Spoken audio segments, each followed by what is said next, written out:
অধিকন্তু তার দাস মাইসারার কথাবার্তা থেকে মুহাম্মদ সাল্লাল্লাহু আলাইহি ওয়াসাল্লাম মিষ্টভাষিতা, সত্যবাদিতা, উন্নত চিন্তা ভাবনা, আমানত হেফাজত করার ব্যাপারে একাগ্রতা ইত্যাদি বিষয় অবগত হওয়ার পর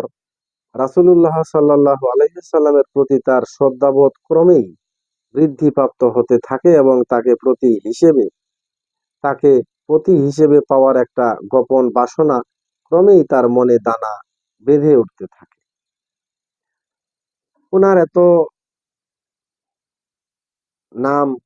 উনার এত সুনাম উনার দাসীর কাছ থেকে শোনার পরে স্বাভাবিকভাবেই উনাকে নিয়ে একটু গোপনে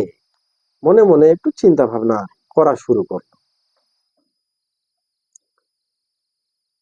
এর পূর্বে বড় বড় সর্দার, নেতা ও প্রধানগণ অনেকেই তার নিকট